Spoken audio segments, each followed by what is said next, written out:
Welcome, everybody. My name is Dave Marcotte, and I'm the director of the Washington Institute for Public Affairs Research. We're happy you joined us here today to kick off the new year. When planning this event, there were a number of things we wanted to accomplish and bridges we had to cross. Among the bridges was arranging a space, and with the help of the School of Communications, we were able to get this great space in McKinley, and they handled pretty much everything for us. The only thing we had to worry about was after we made up our signs and issued our invitations, we were a little concerned they might change the name to the Denali Building, but that didn't happen, thankfully.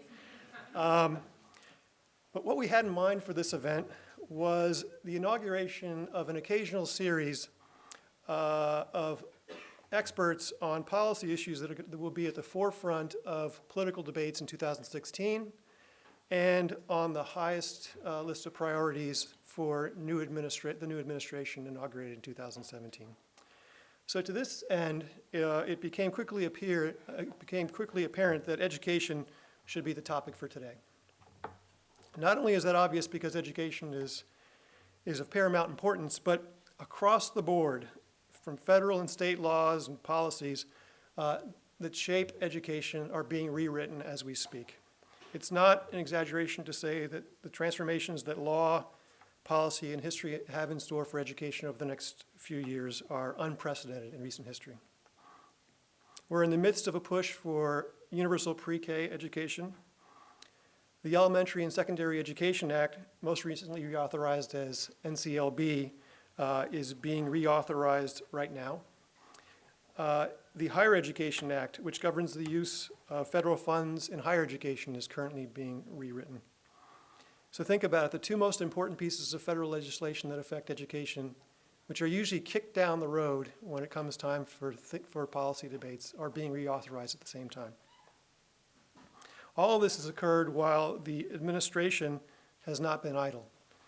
In response to the consternation about rising tuition costs in higher education, the Department of Education's gainful employment provisions affecting institutions receiving federal student financial aid just went into effect this summer after a fair amount of legal wrangling by for-profit colleges, and with some threat that this is going to be blocked in the future.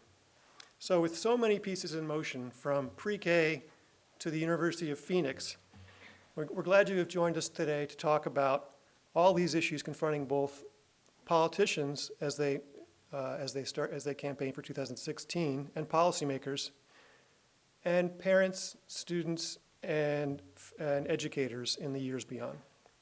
So we're delighted today to have a panel of world-renowned scholars to help illuminate these issues.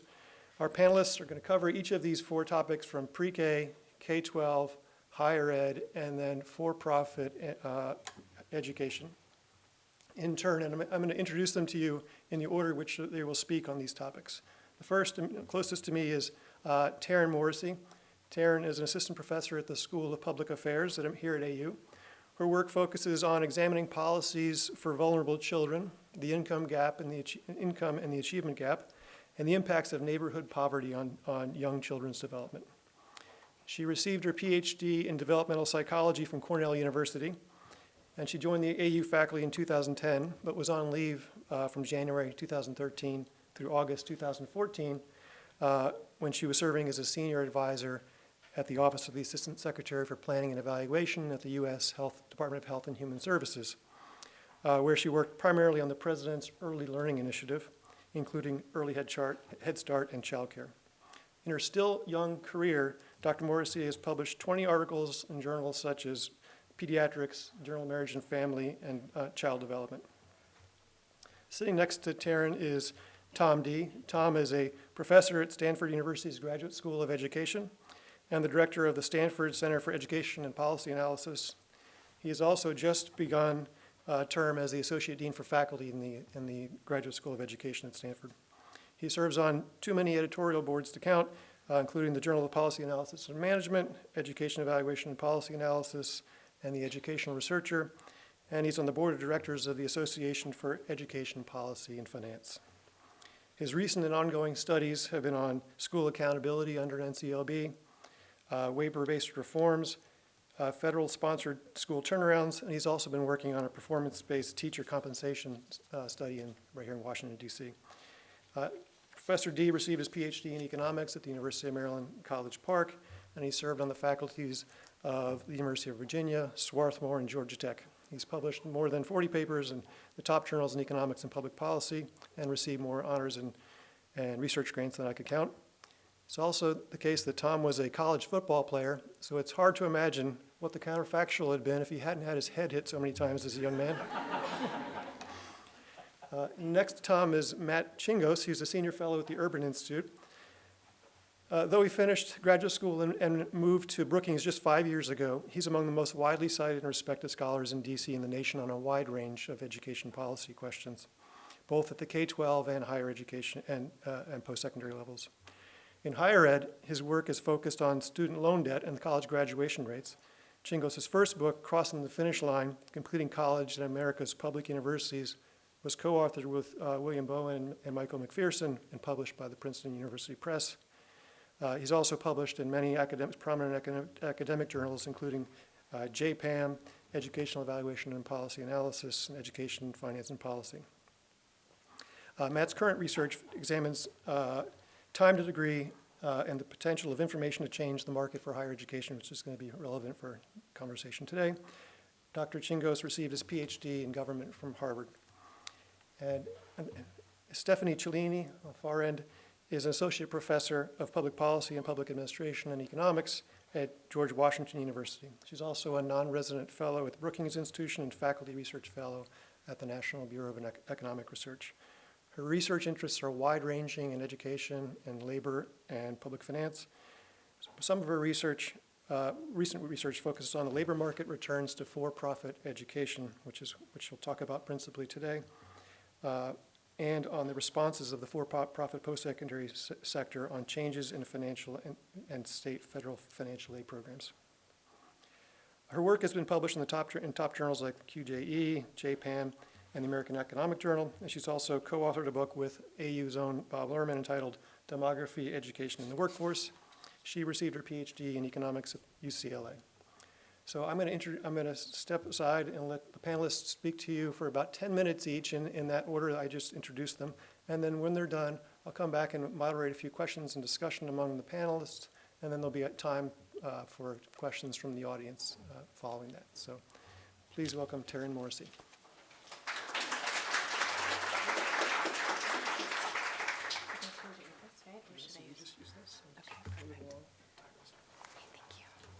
Well, thank you so much, and I'm really honored and flattered to be grouped among this wonderful panel. Is there feedback on the mic, or is that better?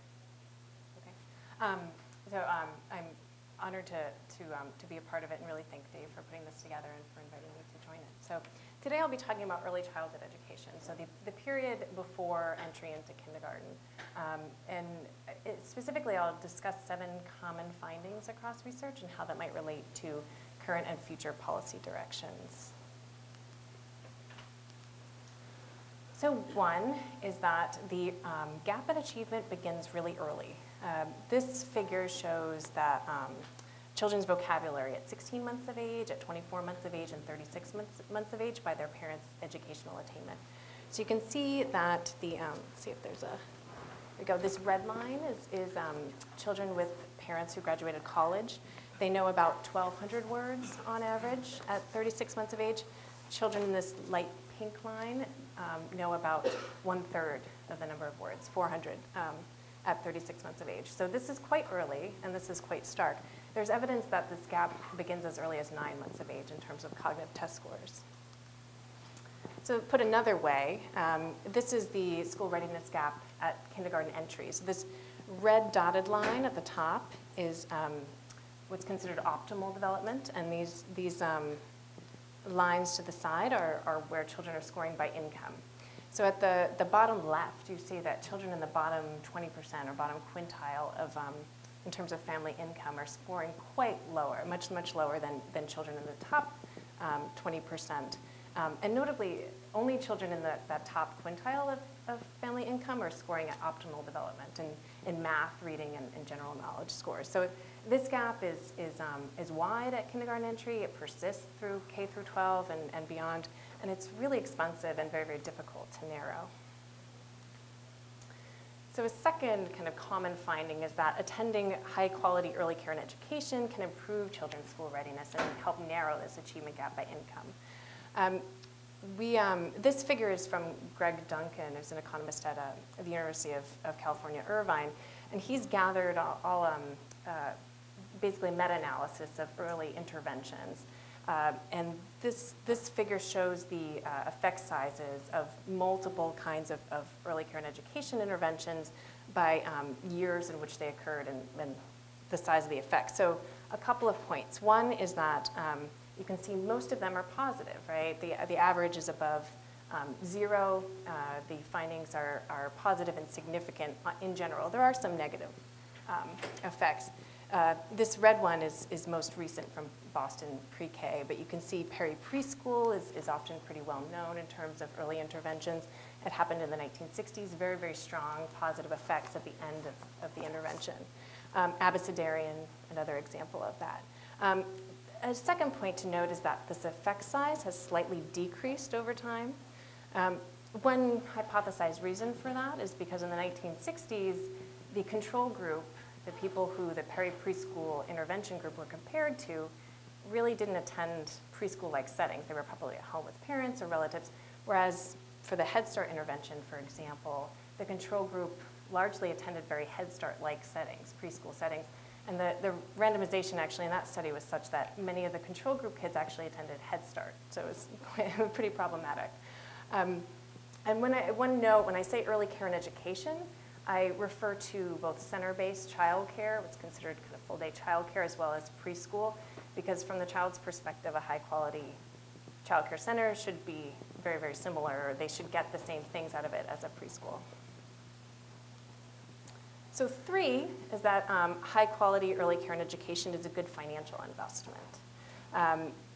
These short-term impacts at the end of the intervention translate into long-term impacts from these intensive high-quality programs. You can see the return on investment for something like Perry Preschool has been very, very high. We can follow those people for decades because this intervention occurred in the 60s. Abecedarian also occurred in the 1980s. And these savings or these positive ROIs come in the form of decreased criminal justice expenses, increased earnings over the lifetime, increased income taxes paid, delayed pregnancy. Now the bad news is that most early care and education in this country is not of high quality. We have the figure on the left shows that many kids in preschool spend their time doing many routine activities.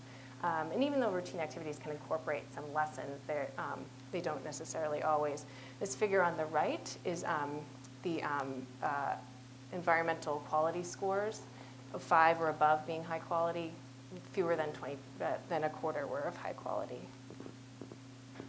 And then other bad news, much of it's not high quality because it's really expensive. For this Abecedarian was multiple years, but it's still about $50,000 per kid in 2014 dollars. So we spend Head Start, we spend about $12,000 per year. So it's not quite fair to expect those same return on investments from Head Start as we do from these other programs. Now, the good news again, public investment and attention to early childhood has really increased in recent years. We have a lot of states and localities really stepping up to the plate. Oklahoma and Georgia in the 1990s were the first to create universal preschool programs that have shown really positive impacts. And more recently, several cities have implemented it. Just last Wednesday, New York City had its first day of pre-K classes. And a lot of local debates or mayoral races, like the New York City mayoral race, pre-K was a big issue. And there's been a lot of federal investment. So there's attention to infants and toddlers, really young kids with more early Head Start. There's grants to states. There's extension of the home visiting program. There's also, one thing I didn't note on the slide was there's the reauthorization of the Child Care and Development Block Grant happened last year, and that really put a lot of more regulations on health and safety of kids in child care. And there's just increasing rhetoric. I mean, President Obama has been very outspoken about his support for preschool for all, so making preschool freely available to all kids for 200% and below. And it just last year at the State of the Union, he proposed a child care guarantee to help families pay for child care. And Secretary Clinton has been, this has been a big issue for her for more than 20 years. She was the first, she held the first early education summit at the White House back in the 1990s. But the other presidential candidates have talked about it too. And as I said, in the state and local level, these are really big issues as well. So I certainly expect it to continue, which leads me to my final slide, is that public support for investment in early childhood is high. About 7 in 10 Americans, or likely voters from Gallup, favor using federal dollars for this purpose.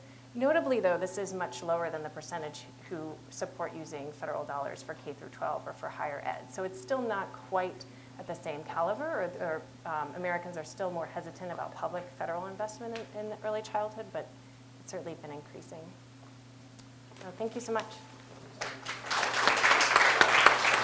Thanks, sir.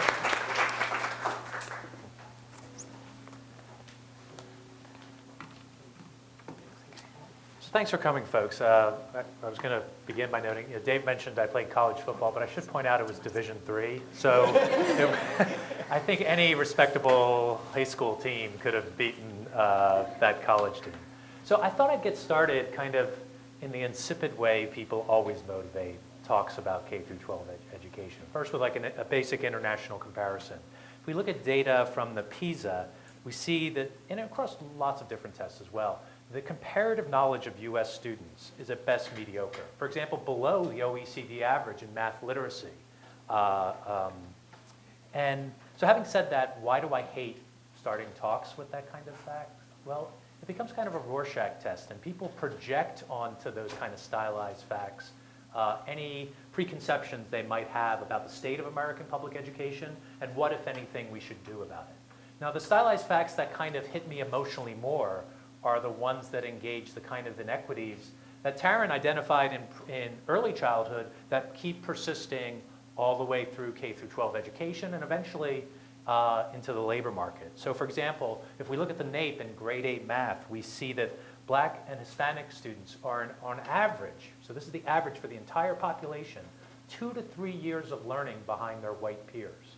Sometimes it gets framed as, 0.6 standard deviations, 0.8 standard deviations, but I think reframing that with our empirical benchmarks as years of learning gives you a sense of how they're lagging behind and what a sort of dramatic and unconscionable inequity that is. And also if we look at high school dropout rates, Black and Hispanic students drop out at twice the rate as their white peers, and we could go on and on. Minority students are highly overrepresented among those diagnosed with learning disabilities, et cetera. So these kind of stylized facts, all of them, typically motivate both anti-poverty as well as school improvement initiatives. And there are really kind of two broad camps in the kind of zeitgeist around ed policy reform. One you may have heard of is the broader Boulder movement, and they basically argue that, look, so much of the gaps that exist occur even before school starts. We're expecting too much of schools to ask them to remediate the severe poverty that washes up to the schoolhouse door. And there's something, I think, very compelling about that argument. The other sort of broad camp in the public discourse around policy is commonly called no excuses. And they've argued that we need to hold schools to a higher standard in terms of helping disadvantages, being agents of reducing inequality. And I find some things compelling about that as well. Yet the rhetoric, and this is something that really frustrates me in translating the research into the policy discussion, the policy rhetoric sometimes suggests we somehow have to choose between these two alternatives. And my view is that that's a false choice, right? We can work to design and implement effective policies that both focus on school readiness and have anti-poverty components, as well as try to improve how functioning and how transformational schools can be. Because we've seen evidence that schools can be transformational in the lives of at-risk kids. Now, on average, for example, the US experience with charter schools suggests the median charter school appears to be no more or less effective than the public school it replaces. But within that diverse set of charter schools, we do see one set, and they're the ones typically thought of as no excuses types of schools that seem to be transformational in the lives of at-risk kids. And the evidence in support of that meets a high standard of rigor because we're able to identify the effects of those kinds of schools by leveraging the randomization off lottery wait lists for who gets into them. Now, that doesn't mean we should think of that as a scalable model, at least to my mind, but it does point out the capacity of schools to be agents of change. And I worry a little bit when I hear people really pushing on the meme of let's not expect too much of schools. Because the one thing I like to remind people of is like, let's step back and think of all the things that are in an anti-poverty arsenal. Schools have to be near the top of the list because we'd like to think we'd have kids in school for 12 years where it's 7 hours a day, 180 days a year. There are no set of pediatrician office visits or caseworker activity that is going to have that granular person-to-person kind of contact with disadvantaged kids on a regular basis.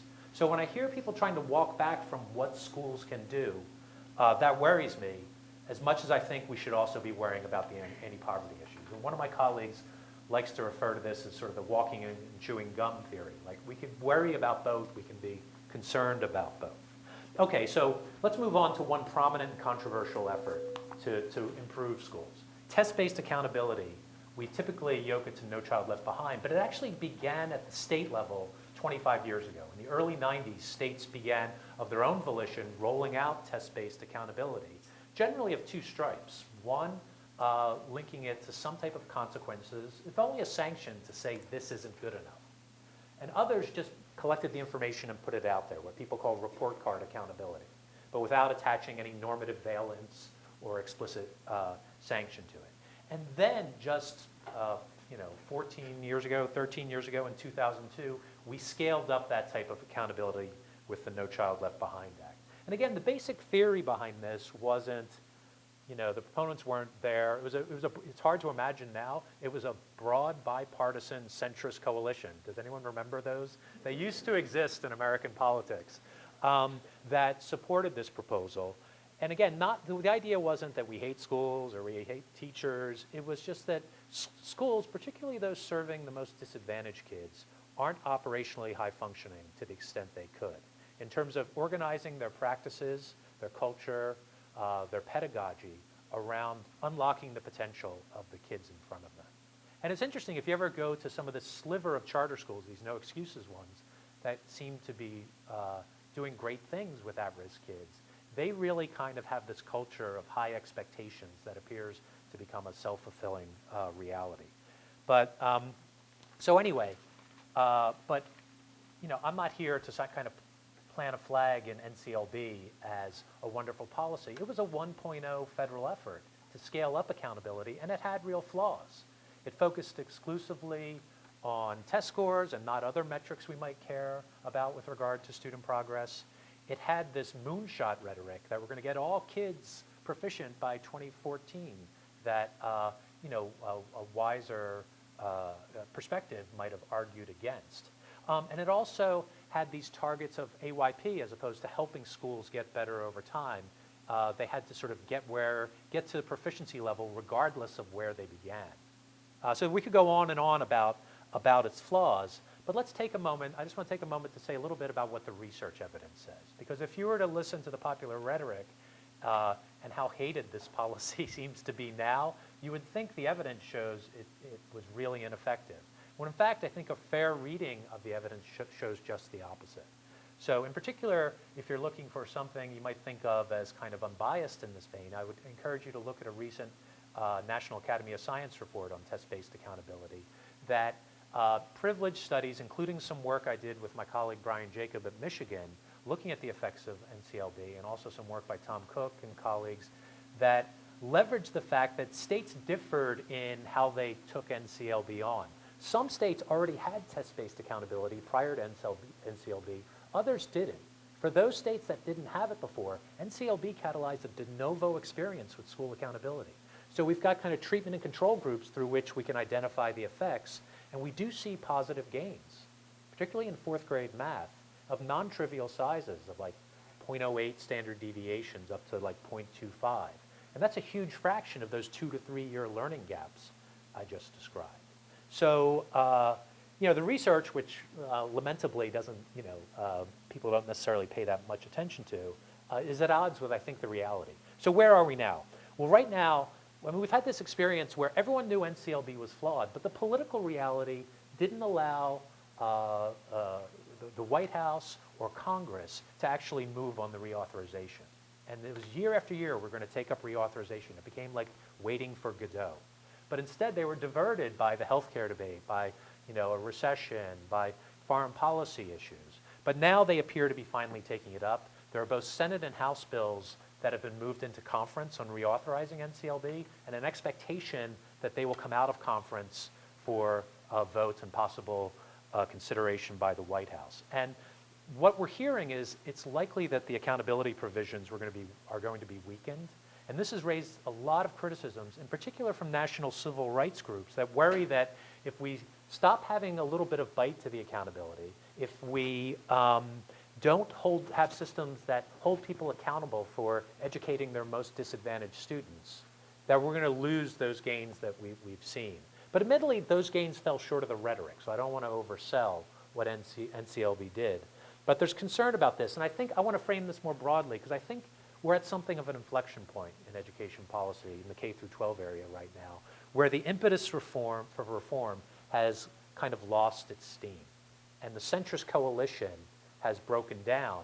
And instead, we've got these odd political bedfellows. The ones pushing a kind of neutered accountability are, it's ironically, a coalition of what I would characterize as Tea Party Republicans and teacher unions, who both hate the prior policies and aren't interested in fixing it in any sort of reasonable way for very different reasons. The folks on the right worry about this was kind of a federal overreach into state and local politics, and teacher unions just are no fans of these types of policies at all.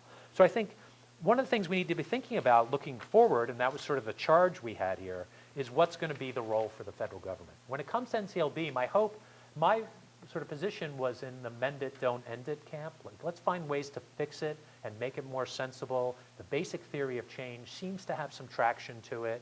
Obviously, the details of that 1.0 policy are objectionable in many ways, but we think we can do better. But I also think we need to step back for a moment, and those of us who have seen some good things in this unusual era where the federal government has been exceptionally prescriptive about school reform, need to acknowledge that there's only so much the federal government can do. There's a point where federal activity becomes pushing a string, because our system is highly decentralized, and that's a great thing in many ways. We've got 15,000 school districts operating 100,000 public schools in this country. So, and that creates a lot of implementation challenges that differs across these schools, and I've seen that in the studies I've done with stimulus spending programs under the Obama administration, and in studying what's going on under waivers. And by the way, the stasis around reauthorizing NCLB has effectively ceded authority to the executive branch, because Arne Duncan could just go and say, you didn't meet your proficiency requirement? Well, implement our vision for what accountability should be, and we'll write you a waiver from the provision. Now, I'm seeing some positive things in some states, less so in others, and that's a reminder that there's only so much the federal government can do to drive change at scale, because the state and local context matters. And so what do I see in the future? I'd like to see a strong federal role that focuses in particular on ensuring basic constitutional liberties. That's through things like IDEA, the federal legislation for kids with special learning needs. It's through things like Title I that try to support funding equity. It's through things like Title IX that try to support gender equity, et cetera. But I was a fan of much of what the government did under Race to the Top, under stimulus spending, not because I believe those programs were great before I saw them, but I saw those kinds of initiatives as part of the fundamental role of the federal government to try to seed information, to try to promote basic research and knowledge that might be something we could scale up elsewhere. And for all the Sturm und Drang, for example, around the $5 or $6 million that was spent on Race to the Top, for example, people forget that was 5 or 6% of $100 billion in Department of Ed spending under the stimulus bill.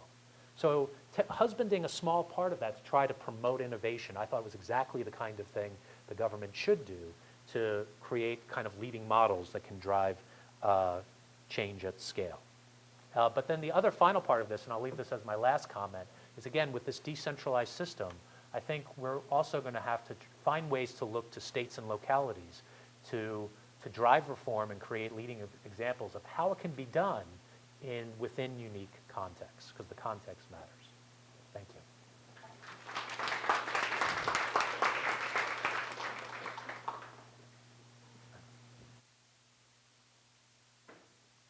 Good afternoon. Thank you, Dave, for inviting me, and thank you all for coming to hear us talk about education policy today. So it's a pretty good time to run your mouth about education policy, particularly higher education policy for a living, because between now and the election next November, you're going to hear more about higher education than probably any presidential campaign in recent memory, or perhaps ever. And as Dave noted, the Higher Education Act, which is the main way the federal government is involved in colleges and universities, is going to be taken up by the Congress in the next year. And the reason for all this attention is that the public is concerned about college affordability, about rising student debt loads. So presidential candidates in both parties more or less have no choice but to respond.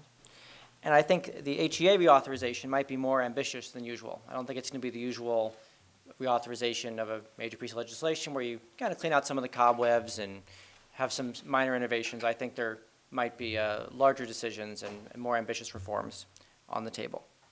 And Dave couldn't have picked a better day to hold this event, because since last Thursday, there have been three of the biggest developments in higher education policy in recent years. First, last Thursday, a new paper was released by the Brookings Institution on student loans. And for the first time, the federal government made data available that link the information it holds on federal student borrowers, who constitute the vast majority of student borrowers in this country, to earnings records held by the Internal Revenue Service. So basically, the federal government holds most of the $1.3 trillion in outstanding student loan debt, but until last week hadn't told us very much about the health of that loan portfolio, whether who was in trouble, how many people were in trouble, and so on and so forth. So those data have now been made available in summary form in this important paper that tells us a lot about where the problems in the student loan market are. And one big area of problems is in the for-profit sector, which Stephanie's going to talk about a little bit more later. Development number two was a big data dump that happened at 6 a.m. on Saturday morning. This is what used to be, or was going to be, the college rating system that President Obama opposed 2 years ago. They realized, wisely in my opinion, that that wasn't such a great idea for the government to be in the business of rating colleges, particularly with the data that were available. So they made better data available, once again linking education records held by the Department of Education with earnings records held by the Internal Revenue Service, that now enable you to go online and see for most any college in the country what the average earnings are of graduates, graduation rates, repayment of loans, so on and so forth. Certainly not the last thing we need for information in higher education, but an important first step. And then the third thing was announced yesterday, and that's to amend the federal student aid eligibility formula, and as a result the process, to use what's called prior year, which sounds like this nerdy technical thing that you shouldn't care about. But it's the difference between filing your federal aid application in February or March and having to wait until your parents or you file your tax return for the prior year, which was the old way of doing things, and the new way of doing things, which is you can use your tax data from the prior year, so you can fill out your financial aid application in October and get much better information about college costs much sooner than was possible before. So that's kind of what's happened just in the last couple of days. But these all feed into some bigger issues in higher education policy that I think are going to feature prominently in both the presidential campaign and in discussions around the authorization of the Higher Education Act. So I'm going to give just a very quick rundown of 5 big issues. There are certainly others. The first is free college and debt-free college. These ideas have been bandied about, beginning with President Obama a couple of years ago in a proposal for free community college, free 2 years of college, and now by more or less all the Democratic candidates for president have picked up on this idea that we should make college free or debt-free. Turns out free and debt-free are pretty different ideas. Free means free. It's unclear exactly what it means. It's, well, free for who, free where, but usually it's some variation on you can go to a particular college, usually a public college, and you don't pay anything for tuition and fees. But you still have to pay living expenses, so it may not feel free for someone who doesn't have a lot of income to cover those expenses. Debt-free, the idea is more that college, and this is embodied more in Hillary Clinton's higher education plan, that you should be able to get through college without having to borrow, or at least get through some colleges without having to borrow, but that means making a payment that's affordable for everyone. Now, we have no idea what affordable means in the Clinton plan because there aren't details yet at this stage. So the kind of contrast here is between a policy that's free for everyone, which is more simple, transparent, which has some benefits, but it's less well targeted because it goes to everyone, and having college just be more affordable, which is less simple, involves 8 applications, and is going to be more complicated, which has some downsides, but can be more targeted. So for a given level of public support, can provide resources to students who need it more and whose behavior is more likely to be affected. Second policy area is innovation, regulation, and accountability. So around regulation, I think at the same time we have too little and we have too much. So I think we're going to see the Republicans more likely to talk about the areas in which we have too much regulation, which is that it's too hard for new actors to get into higher education. Someone has a great idea to start an awesome new college. There are all these barriers around accreditation that make that very, very difficult to do. At the same time, we have too little regulation about once you get in, once you're accredited and you're operating, it's very hard to get kicked out. So that's where a lot of the debate around some of the for-profit colleges comes in, and that's where we're more likely to hear the Democrats hammer on how we're not doing enough to keep bad actors, predatory colleges, and so on out of business. Policy area number 3 is improving the market through better information. This is an area that's bipartisan support. Senator Rubio, candidate for president, has a bipartisan bill in Congress on this subject. The Obama administration obviously made a huge contribution over the weekend in adding information. And the idea here is that students are making choices without good information about colleges, about really thinking about college as a financial decision, or in large part a financial decision, and thinking about what are their chances of graduating and how much are they likely to make in the labor market so they can decide whether to go to college, where to go to college, how much to pay for it, and how much to borrow. There's still a big question about what kind of information potential students need and whether just putting it out there on its own, as the Obama administration has done, is going to be enough. I think it's an area where we're finally starting to see a shift towards outcomes of colleges rather than just inputs, sort of K12 education with something of a 20-year lag. This is where the K12 education debate was in the 1990s, really thinking about how much schools are spending and class size and whatnot, and that really shifted towards looking at outcomes like test scores, high school graduation rates, and whatnot. So I think it's a positive development that higher ed is starting to slowly catch up and not just talk about how much colleges are spending and how many kids are in the average lecture hall, and focus on, are people graduating, are they getting degrees that are worth something and enable them to pay off their debt. Area number 4 is refinancing student loans. This is an idea that was popularized by Senator Warren over the last year or so. It's been picked up by the Clinton campaign. It's a really nice political talking point because these politicians can go out there and they say, well, you can refinance your mortgage, you can refinance your car. How come you can't refinance your student loans? Well, the truth is you can refinance your student loans, but because the government gives people a pretty good deal on them, most private banks don't want to refinance them because they're subsidized by the government. So it makes for a nice political talking point. The problem with it is that the benefit that the government cutting interest rates on student loans would give is proportional to the amount of loans you have. And it turns out that loans are very concentrated among affluent folks. So the top 20% of the country in terms of income hold somewhere between about 35% of the student loan debt. So this refinancing proposal, which is bandied about by progressive politicians, turns out to be quite regressive in terms of who it would benefit. The same way a tax cut across the board benefits the wealthy more than the less well-off, student loan interest rate reduction would do the same thing. The last area that's going to get a lot of attention is income-driven repayment. As folks are finding themselves struggling to pay back their student loans, the best option for them to turn to is not a small reduction in their interest rate, which provides a very small benefit, but getting into a program where they can make payments based on their incomes.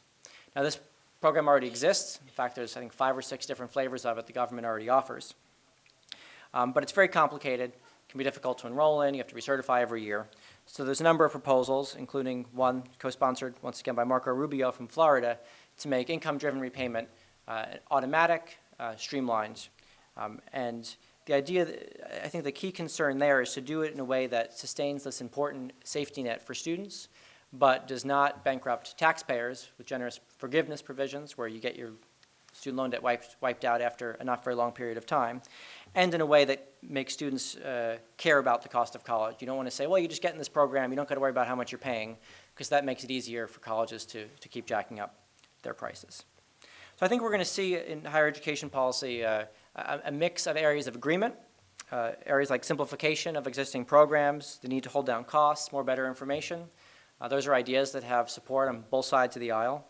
And also areas of disagreement around how much the government, particularly the federal government, should be involved in subsidizing college and university students. Whether benefits should be targeted to students who need the help the most, or whether they should be spread more broadly, shared more broadly, and about the appropriate level of regulation. So I want to conclude on what I think is kind of a key point here, which is that for a given political philosophy or set of policy preferences, there are opportunities for making policies that are better or worse. So if you think that free college is really the way to go, I think you want to think very carefully about how do you design that policy in a way that it helps people the most and minimizes unintended consequences. If instead you think free college is a terrible idea, and really we need to fix the market by better information, make the market less dysfunctional, once again, there's ways to do that better and ways to do it less well. So I think it's going to be an interesting ride over the next 14 months or so, and I hope that there'll be focus on good policy making in addition to the ideological ideas. So thanks, and look forward to your questions.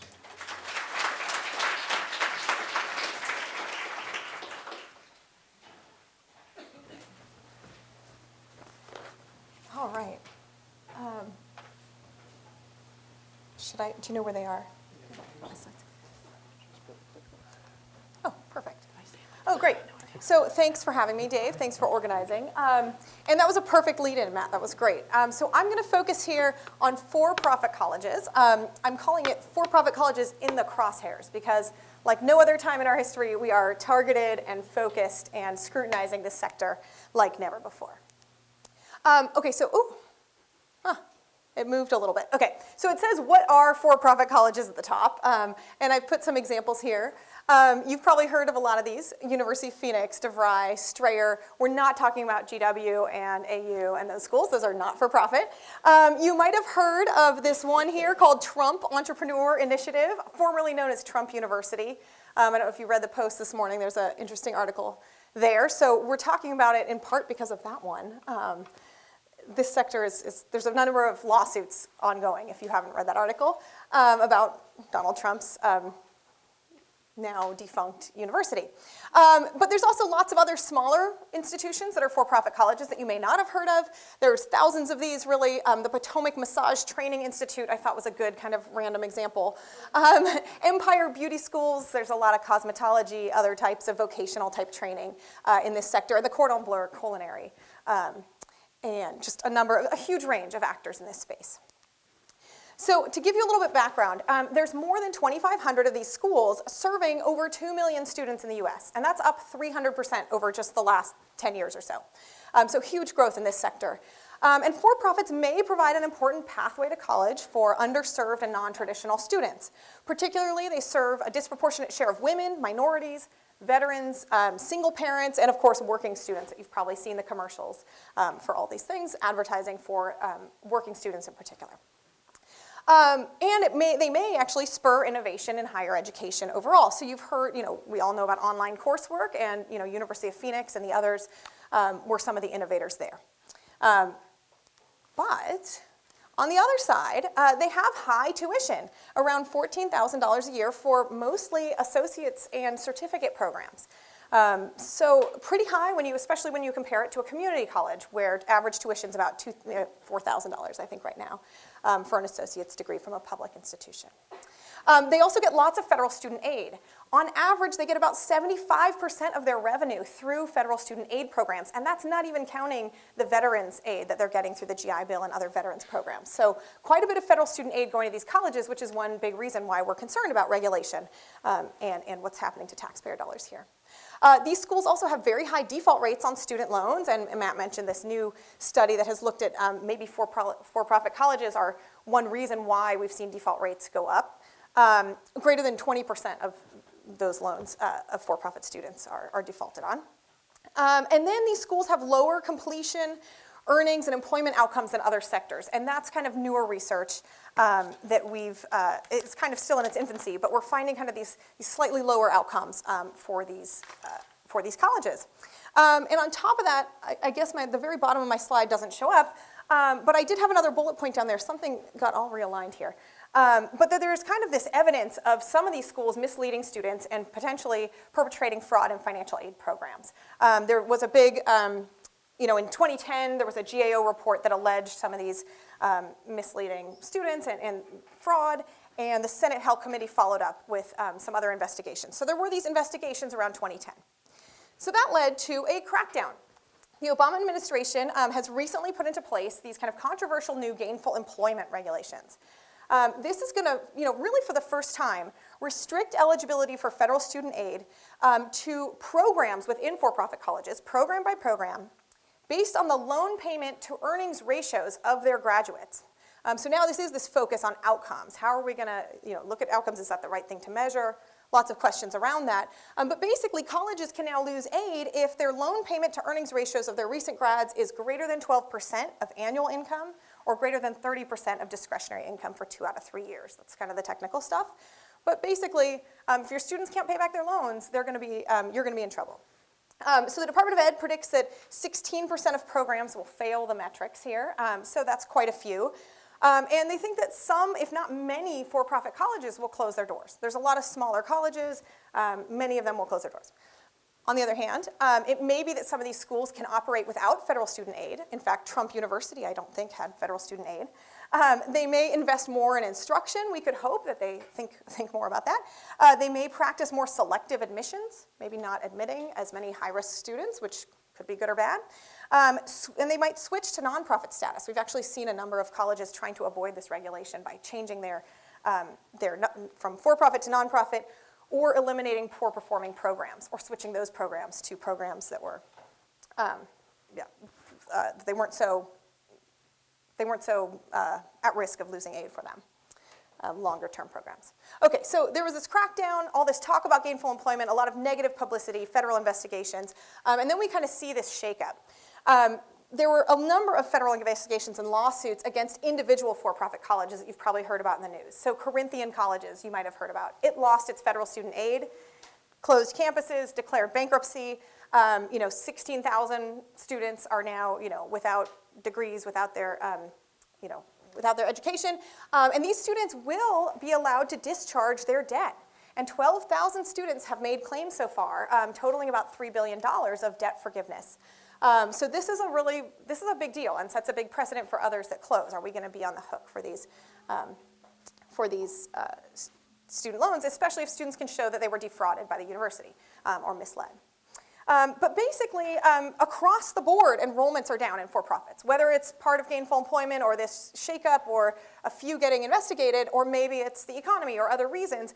But enrollment is down in the for-profits across the board. University of Phoenix reported its enrollment's been down 50% in the last 5 years. So huge growth up through maybe 2010, 2011, and then things are just going way down. It still enrolls 225,000 students, the largest single higher education institution in the country. All right, so what's on the table for 2016? There's a lot of talk about funding the gainful employment mandate or the gainful employment regulation, or defunding it. And the House GOP budget is actually not putting in funds for it. And should we fund federal investigations? Hillary Clinton has mentioned strengthening gainful employment and investing more in the Consumer Financial Protection Bureau, the FTC, and the DOJ to kind of go after these bad apples in the industry. So you can see, as Matt pointed out, it's like either going more regulation or less. So it's, what side are you on here? How do we fix the broken accreditation process? How do we balance this kind of need for innovation and allowing innovation in the for-profit sector with safeguarding students and taxpayers? And it really depends, what you think about, what side of the aisle you're on, or what you think about that balance. So, Marco Rubio has mentioned creating alternative accreditation pathways for low-cost, innovative providers, so non-traditional kind of education programs that could get through the kind of current accreditation process. Oh, we also have Scott Walker. He recently proposed eliminating the Wisconsin State Regulatory Approval Board. So each state has its own regulatory body. And so he's clearly going that direction of just do away with, do less regulation, more innovation. And then we've got Obama and Hillary Clinton coming down on saying, we need stronger requirements for, the accreditors to assess student outcomes in particular. So once they're in that accreditation process, should we be catching them earlier and figuring out, looking at their outcomes, not just, student-faculty ratios and those things. We want to look at outcomes again. So it's this move towards outcomes and how we, can kind of best manage this balance between these. All right, there's been a number of risk-sharing proposals which have found support really on both sides of the aisle. People are talking about charging fees or forcing colleges to pay some % of the loans that students default on, and kind of getting some skin in the game. And there has been this bipartisan Senate bill right now that a lot of folks are talking about. But how do you design that appropriately and think about all the incentives that those create? And it might give colleges an incentive to really invest in these better outcomes for students and making sure their students are getting jobs and all that, and not defaulting on loans. And then, as Matt mentioned, federal support for public colleges. What is this kind of federal role? Should we offer tuition-free community college? Community colleges are the primary competitor or alternative for the for-profit students. And they seem to potentially have better outcomes. They're more tried and true, including work by Dave and others, that has found really good outcomes in the public sector for community college. And we're seeing, questionable outcomes for the for-profit sector. So do we want to, give an incentive to go to the public sector there? How are we going to design that? And of course, Hillary Clinton, she still is backing tuition-free community college or grants to states who will make that a reality. And then this no-loan tuition or debt-free tuition in the four-year colleges if students work about 10 hours a week. But again, the higher income students will still pay affordable tuition, whatever that means. So this could have implications for the for-profit sector. All right, so candidates' views vary widely. It's unclear if the for-profit sector will continue its recent decline. But if it does, how will students be affected? Will they be saved from predatory colleges and insurmountable debt? Or are they going to be denied access to college and innovative training? It's a big question. All these questions kind of depend crucially on the extent to which the for-profit students can and will be absorbed into public colleges. My short answer is hopefully, to a large extent, they will be. If there are efforts by states and potentially the federal government to support public colleges, that might happen. I'm working on some research looking back at the 1990s and 80s when we actually had another for-profit regulation kind of crackdown, and it seems like there's some switching. If these students are not fully absorbed, we want to know whether a for-profit college education is better than no college education at all. And my short answer here, the jury is still out. A lot of this research is still ongoing. But my short answer is it depends. It depends on what the type of certification is we're talking about. It depends on what the college is. It depends on a number of different criteria. It depends on if they can find their needs met in a community college. So this work is ongoing. I'm actually working with some of this cool Treasury data connected to the Department of Ed data that I should be able to have an answer more about the quality of a for-profit education soon. So stay tuned on that and stay tuned for the election. All right, and I will pass it over. All right. I get a new seat. Great. Thanks so much, everybody.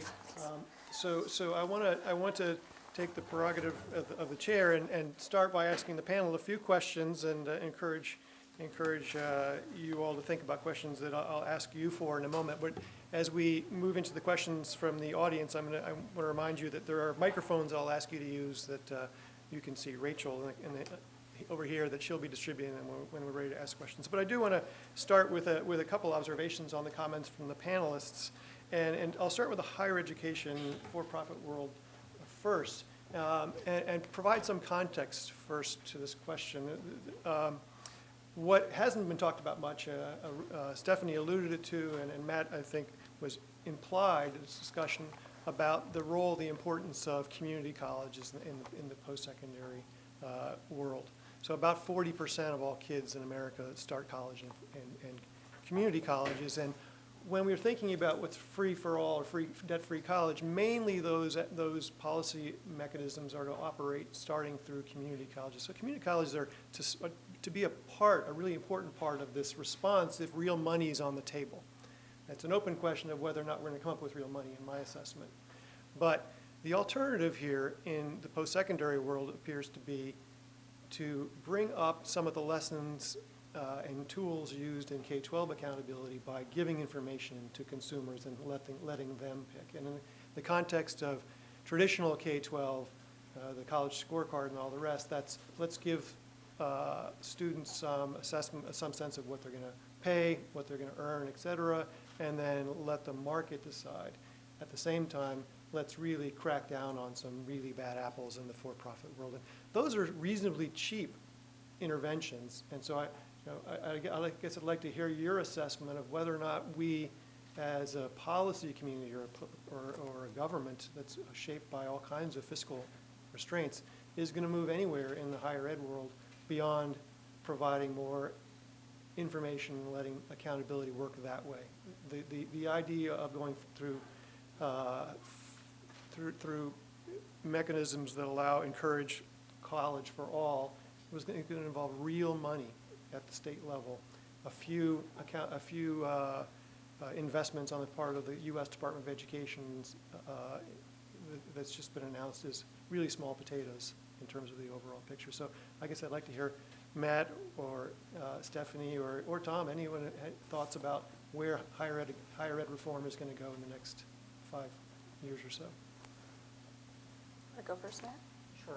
I mean, I don't think we're going to see a lot of ambitious legislating that involves spending lots of money on anything for the foreseeable future, just kind of given political considerations. And I guess the one opportunity for something like that to happen would be in the context of a overhaul of a big piece of legislation like HEA in higher ed, where money could be moved around. Mm-hmm. So perhaps the government perhaps Congress would decide, well, in the course of streamlining all these programs, we're going to somehow make some existing programs cost less, and that's going to free up some money to pay for something else that we want to do. So if overall a package of reforms could be budget neutral, mm-hmm. I could imagine there being a way forward. But just going and saying we're going to pass a law and put a whole bunch of federal money into federal-state partnerships that reduce the tuition costs of college to students, as folks like President Obama and Bernie Sanders and the like have proposed, I don't see that happening. Oh, and we're going to pay for it with a tax on wealthy people. And Stephanie, I guess I'll follow up with a question for you, which is, part of the pushback on the for-profits has one take on that is in the period right following the recession of 2008, 2009, community colleges just didn't have either the capacity or the flexibility to deal with the kind of educational demands that were apparent for workers that needed education delivered in different ways in different places. For-profits really stepped in. Now, you can argue that what was good and what was bad about that, but as for-profits withdraw, how do you think community colleges or four-year institutions are going to respond to that? Can they respond to that? Yeah, it's a great question. It's a great question, and it's the subject of a lot of ongoing research. So will they get reabsorbed into the public sector? I mean, you would hope. I mean, my research has found that there's a lot of overlap that, I've been looking at the 1980s and 90s when, believe it or not, there were actually quite a few for-profits, and there was a crackdown based on cohort default rates, which default rates on student loans. And it looked like students were switching sectors quite a bit back then. Even in a place like California, where infrastructure investments in community college were very poor. It seemed like students, once they kind of heard about community colleges, heard about the programs, saw that there was going to be this investment, students would kind of move there instead of to the for-profit. So there was at least some portion of students who could find their needs met in a community college for a quarter of the price. So I think that's still possible, but we've seen major, state budget crises that have, the community colleges may be in even worse shape now. And I think it's still an open question, will they absorb those students? And I think we just don't know yet. I mean, I think it's really tough, and what proportion will be absorbed? Can they be? If students get this information, will students be able to, understand the information and interpret the information about placement rates and completion rates in the for-profit sector to really drive out the bad apples? Will they really be looking at, the White House college scorecard, Are students going to be looking at that, or are they looking at the 1-800 number on their TV screen and calling up and getting roped in?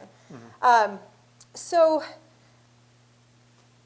I guess who knows? What happens now? We hope that some students could get reabsorbed into the public sector. If they don't, the question is, are they better off without having this huge debt and, and this degree that doesn't mean a whole lot, possibly? So maybe we need to get the public sector to get some of the marketers where That's right, they we show need the people in their marketers. pajamas saying, I love to Advertising. learn at home while I'm in my pajamas. Yeah, And I can do that right at my community college. That's right. That's right. That's right. Well, I'm at community college. They can do it. They just need the advertising. Right. That's right. So a question for both Taryn and Tama. One reaction to your comments was, that I had was, there's some there's singles being hit here. There's real progress being made both in pre-K and K12 education. But in pre-K, the counterfactual is constantly changing, so small is good, but we'd like more. Because after all, part of the promise of early childhood investment is this is where we should have the most leverage. If we're ever going to affect kids, it ought to be early on. Seeing smaller gains is disheartening somewhat, and seeing those gains dissipate is especially disheartening and cause for some pushback on whether or not we should expand Head Start in general. And thinking about Tom's point about the NCLB was federal accountability 1.0, but the moonshot rhetoric was so big that coming up with some really marginal but maybe not unimportant, but certainly not astounding results is just not good enough when you plan for 100% no child left behind by 2014. So our small gains, I guess my question is, or my thought is for you to take up is, are small gains good enough in educational policy?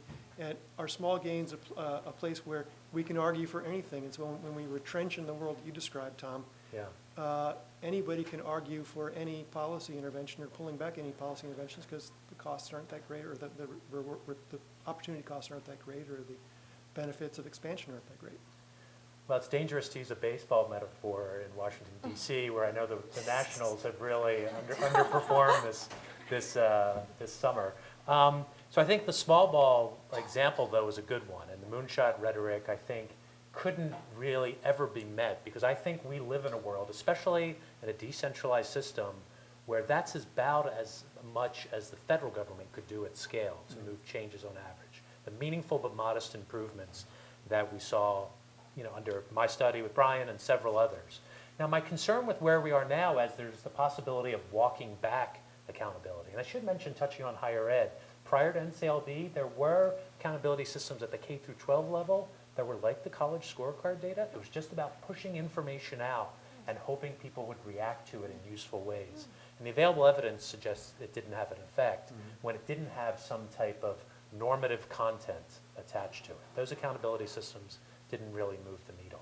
But anyway, as we're now potentially walking back on accountability, again, because of the teachers' unions as well as Tea Party Republicans both kind of coalescing around that, my concern is that we're going to lose those modest gains, and the a robust system of public education at the K-12 level is going to wither, right? Because we're going to move back in a kind of atavistic way in terms of reform.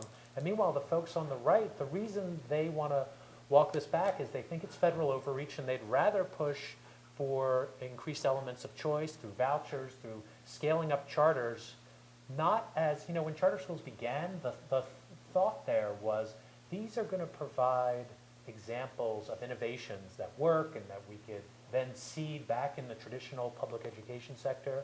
But the thrust behind them now by most of their advocates is this is kind of a shadow system that can maybe supplant traditional public schooling. So I think, small ball is what we could have expected, but as we begin to walk back from that, I worry we're going to lose a lot, especially if there's not some kind of new vigor that I'm not necessarily seeing that pervades state and local systems. In parallel on the accountability information policy aspect, that's been true in early childhood as well. There's a quality rating information systems, QRS, that states have implemented, trying to get information public about the quality of childcare centers and family childcare programs.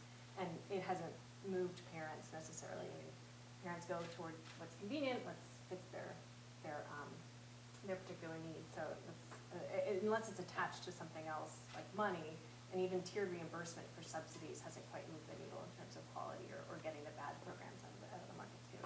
But in terms of the small effects and the fade-out effects, which is a common criticism of early childhood, that we get these short-term effects. Some of them are large, some of them are moderate, some of them are small, but they tend to fade out as kids move through elementary school. So by third grade, for example, in the Head Start randomization study, there's no differences in cognitive scores between, or very, very few, between children who attended Head Start and children who didn't. I have a few responses to that. One being that it was 1 year of school for the most part. There were some kids in the Head Start study that attended 2 years. But do we expect the same effects for attending second grade, for example? Have you heard of anybody parsing out what the effect of second grade is on children's long-term cognitive outcomes? So that's one response. The other is that there are long-term effects. So the studies that we have long-term data for, including Head Start back in the 80s, or David Deming has done some really interesting work on this, showing that there are long-term gains, but we're not sure if they're sleeper effects or if we're not measuring the right interim outcomes. So we know that there are some effects, positive on grade retention. It's lower among kids who attend preschool. We know that there are effects on special education assignment, but there don't seem to be those interim effects on test scores. But then there are these positive effects on earnings long term. So is it a measurement issue? What's going on there is somewhat suspect. But these fade-out effects and these short-term small effects are one criticism that people have used against having pre-K. Another is just the fragmentation of the early childhood system. I mean, we have state and local governments starting pre-K systems, not necessarily the usual suspects too. We have Oklahoma and Georgia. But there's also the Department of Ed and the Department of Health and Human Services essentially both own some part of early childhood. You have Head Start out of HHS, you have pre-K out of Ed, and they don't always talk to each other, and there's multiple different programs. And so in this child care reauthorization just last year, there was a mandated report to Congress that's due in November about duplication and duplicative services in early childhood. So I think it's mostly going to be used politically, but there was a GAO report about it. And so one of the criticisms is, particularly in the Republican side, is do we need another preschool program? And the reality is only 40% of eligible kids are served in Head Start. Only 4% are served in early Head Start. So we might not need another program, but we certainly need more services per se. Well, we've started late, so I thank you for your patience. So I want to give you the opportunity to ask any questions of the panel.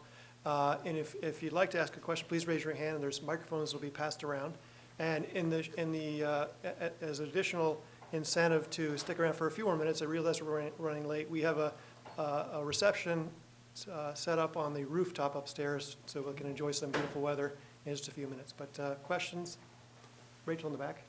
In the front. So is this on? Chris Curran, I'm with the UMBC School of Public Policy. So first of all, Dave, thank you for organizing. I'll direct my question to, I guess, the higher ed individuals. So we talk about the reabsorption, right, of some of these for-profit students, and it seems like community college seems like one plausible mechanism for that. But at the same time, Dave has mentioned the kind of risk or unlikelihood, perhaps, of federal policies that would cost a lot to address some of this. So I'd love to hear you all talk a little bit about the role of online education. Because it seems like that's a potential innovation that actually comes out of the for-profit sector that could both reabsorb many of these students, but also potentially do so in a cost-efficient manner. I'll go ahead. I mean, I'm very interested in knowing more about online and can it really lower the cost. From the research I've seen, I think it could lower the cost. The problem in the for-profit sector is that's great for them, but they keep that profit. So why lower your tuition? They've been keeping tuition high for the online programs. As far as I've been seeing, I've even been seeing other. So maybe yeah. to clarify, could we do that in the public sector though? Oh, Right? So the yeah. University of Florida, Arizona State. Like Could they Texas, create low? masters. That's right. And a lot of public community colleges and four-year, Arizona State, like, as we've heard advertised, actually a public advertising its programs. They have 70 programs online, completely online from Arizona State, that they claim are the same as their on-campus ones. So I think the research is still, again, in its infancy. Like, do we know that they're the same quality? Do we know that employers value them the same? Are they the same from University of Phoenix as they would be from Arizona State? I wish we knew. But can they lower, actually, MOOCs? Yeah, I was Anyway, going to mention. go, please. I'm in the kind of white-hot Wait, center yeah. of all things around digitally mediated learning, because there's so many people at Stanford that are interested in this. And as Stephanie said, the research is in its infancy, but I've got one experiment in the field now that tries to look at the employment effects of having digital credentials listed on your resume, and does that move the needle? And the funny thing is, doing that in this space, what we're seeing preliminarily, the paper's not out yet, is that when we began that project a year or so ago, there seemed to be something stigmatizing about online credentials in the labor market.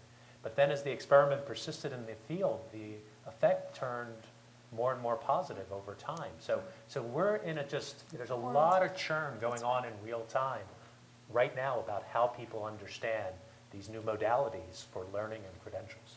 And actually, I'm thinking of a couple studies now that have looked at online coursework, not so much online degrees, and found slightly Yeah. negative outcomes from, but this is, still 5 years ago or something. Right. So are things changing now?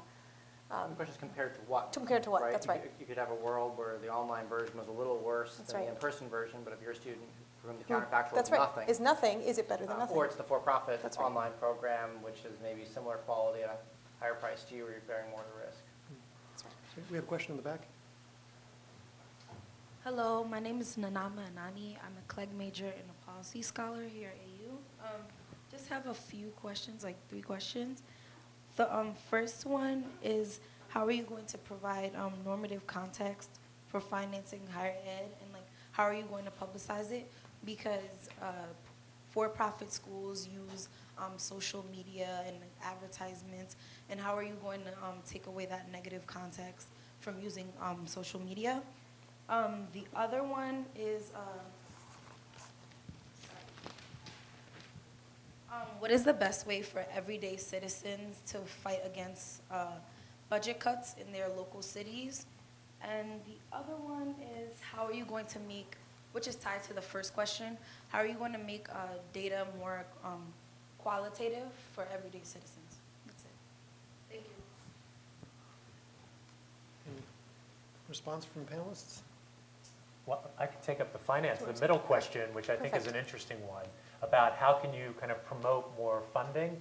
I think the answer is going to be really context dependent, because we tend to say, there's this homogenous thing called American public schooling, but districts are so heterogeneous, right? 16,000 districts. Some are LA Unified, running 400 high schools and countless elementary schools. How do you get them to, say, raise property taxes? Well, in California, you can't do that anyway. You'd have to get the state to increase its appropriation. But I guess one of the things I would like to encourage, if the idea is to drive meaningful improvements in school performance, there are other closer levels that might be proximate for citizens to improve their schools.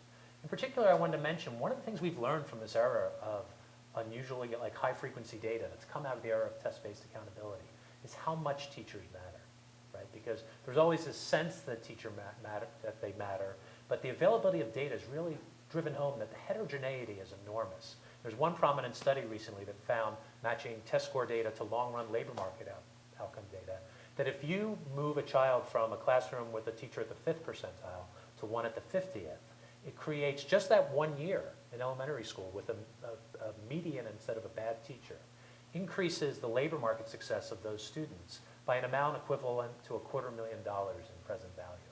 So some of you may have seen this discussion about the $250,000 teacher. So if I were thinking of ways to improve my local school, and particularly in a large district where changing its finances wasn't really something I had much control over, I'd be much more interested in just getting involved in the leadership and culture of that school around recruiting and retaining high-quality teachers and creating a culture of high expectations in that school. I'd also add to look for opportunities to get rid of programs that aren't working. Where we so often focus, oh, we found this thing and it works, and so let's do more of it. Yeah. Let's go find the stuff that, there's a whole wasteland of research on professional development for teachers and how it basically never works. So we should still keep looking for versions of it that do work, and if we Yeah. find one, do it. But let's go and, let's get rid of all those programs, right? When we have good evidence that stuff isn't working, let's get rid of it. And A, we can plow those resources into things that do work, or the weaker version of this is you find policies or practices that maybe they work, but they're not very cost effective, they're very expensive for what you're getting. So you do less of them, and you do things that give you more bang for the buck. So that both improves kind of productivity and what you're getting. And at the same time, it perhaps builds public trust in government and in public expenditures, and perhaps helps you build a political case for raising taxes and spending more money on things that you think are important. So I'm going to invite one more question, but I want to respond to your last point about how do you develop additional data on school outcomes, qualitatively in particular. I think one of the pushbacks of the recent data dumps and the expansive use of data for accountability now has been to make that easier to access. So the recent school report card, I think, is not especially easy to access, although it's a lot of fun to look at if you like data. But there are other websites that are making that more transparent. So ProPublica just put out a really nice use of the Department of Ed data, which I think is much easier to use. And there's been a fair amount of pushback on this kind of data as sort of the holy grail or be-all, end-all in thinking about higher ed. The argument being, we know in general that public higher education is a good investment. Let's invest in higher education without worrying about which school moves the needle a little bit more than others. And so there is that pushback. One question in the back. First of all, I would like to, my voice is loud enough. First of all, I'd like to thank you all for coming over here all the way to Washington, D.C., even though some of you are D.C. professors. But anyways, my question is in regard to what Professor Chingos talked about earlier about free higher public university education. In regard to that, I've heard a lot of arguments discussing how if we initiated that action in terms of having public universities be free for all, for example, would that make public universities more competitive with private universities? Because on US News, for example, you see that the majority, the top 25 are private universities, but would that change, and would you see that inequity diminish if we made public universities free? Do you want to I go? could try for, so I think if you made public universities free, that would certainly increase sort of Econ 101, you make something cheaper, right? It increases demand for seats at public institutions. So that could work in a couple different ways. It could divert people who would have gone from a higher quality private institution. I'm not saying on average private institutions are higher quality, but assume for a second someone's going to go to a higher quality private institution, and now they can go to their public university for free or for less money. It's something that actually happened in Massachusetts with the program they enacted there. So if it diverts people to lower quality institutions, it could lead them to have worse outcomes. At the same time, it could make competition more acute for the limited number of seats at public universities if it gets cheaper. So you could have a case where public universities cost less, but they become harder to get into.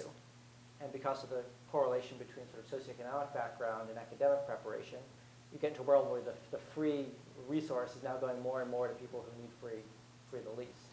So this kind of comes back to this kind of note that I concluded my opening comments on, which is thinking about the design of these particular policies to get you the goal that you want, which in the case of free college is sending a clear message, transparent message that college is accessible to anyone who needs it, and avoiding some of these unintended consequences that might not be what you wanted.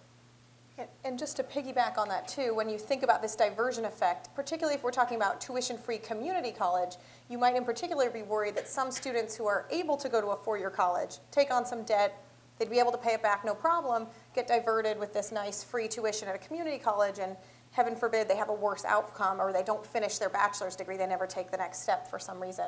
We might be concerned that those types of diversion things happen. And the community college can't be as selective with its admissions, or maybe they would find a way to do that with waiting lists. But in most states, community colleges are open admission, and that's pretty big. So I think how you design it and exactly what you make free and how those incentives are created, and it really matters for what we think, how students will shift between them. So I know there's still more questions, but I'm really attentive to the fact that we run over the time. I told the School of Communications we might run over too, which is 5:30. So I'd like to invite you all to come upstairs for a reception, and our panelists are very approachable, and let's have continuous discussion up there. But thanks very much to the panelists.